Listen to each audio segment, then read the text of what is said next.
নমস্কার বন্ধুরা, কল্পনা রসনাঘরে সবাইকে স্বাগত জানিয়ে তোমাদের সাথে আজকে শেয়ার করব বেকড রসগোল্লা। এই রসগোল্লা খুবই সুস্বাদু একটা রেসিপি।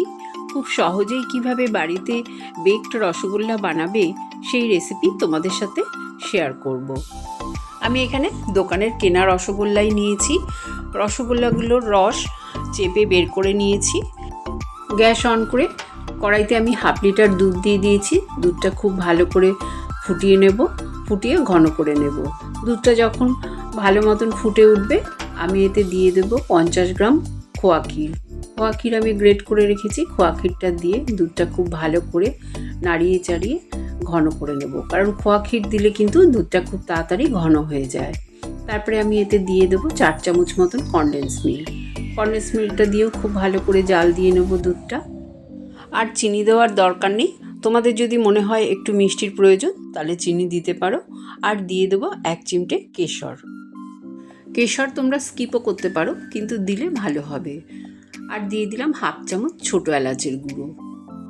এরপর দুধটা ভালো করে নাড়িয়ে চাড়িয়ে আর একটু ফুটিয়ে তারপরে গ্যাসের ফ্লেমটা বন্ধ করে দেব। একটা সিলভারের বাটি নিয়ে নিয়েছি। এই সিলভারের বাটির মধ্যেই আমি রসগোল্লা বেক করব। রসগোল্লাগুলো বাটিতে আমি সাজিয়ে দিলাম। তারপরে ওপর থেকে আমি যে দুধটা ঘন করে রেখেছি সেই দুধটা দিয়ে দেবো। দুধটা কিন্তু এমনভাবে দিতে হবে যাতে বাটিটা একদম ভরে না যায়। একটু খালি রেখেই দুধটা দিতে হবে। গ্যাস অন করে একটা কড়াই আমি আগে থেকেই প্রিহিট করে রেখেছি। তারপর একটা স্ট্যান্ড বসিয়ে দিলাম। এই স্ট্যান্ডের ওপরেই আমি বাটিটা বসিয়ে দেব। মিষ্টির বাটিটা বসিয়ে ওপর থেকে ঢাকা দিয়ে দিলাম। ঢাকনাটার গায়ে ছিদ্র আছে, সেই ছিদ্রটাও আমি বন্ধ করে দিলাম। এবার আমি 10 মিনিট মিডিয়াম ফ্লেমে হতে দেব। 10 মিনিট পর ঢাকনাটা খুলে তোমাদের দেখিয়ে দিচ্ছি। দেখো দুধটা কিন্তু একটু ফুটছে, কিন্তু মিষ্টির গায়ে কোনো কালার আসেনি। আমি তারপরে লো ফ্লেমে আরও 10 থেকে 15 মিনিট বসিয়ে রাখবো।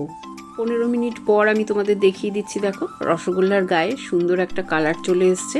আমার বেকড রসগোল্লা তৈরি হয়ে গেছে। গ্যাসের ফ্লেমটা বন্ধ করে বাটিটা নামিয়ে নিলাম। এবার ওপর থেকে আমি একটু আমন্ড কুচি ছড়িয়ে দিলাম। এখানে ড্রাই ফ্রুটস তোমরা তোমাদের পছন্দ মতন দিতে পারো। দেয়া হয়ে গেলে আমি এবার একটা প্লেটে সার্ভ করে তোমাদের দেখিয়ে দিচ্ছি। দেখলে তো বাড়িতেও খুব সহজেই কিভাবে বেকড রসগোল্লা বানানো যায়। রেসিপিটা যদি তোমাদের ভালো লাগে অবশ্যই কমেন্ট করে জানিও। চ্যানেলটাকে লাইক শেয়ার করো, আর নতুন বন্ধু হয়ে থাকলে সাবস্ক্রাইব করো। একটা রসগোল্লা আমি কেটে দেখিয়ে দিচ্ছি যে কতটা সফট হয়েছে। এই রসগোল্লা কিন্তু মুখে দিলেই মিলিয়ে যাবে। সুস্থ থেকো, ভালো থেকো।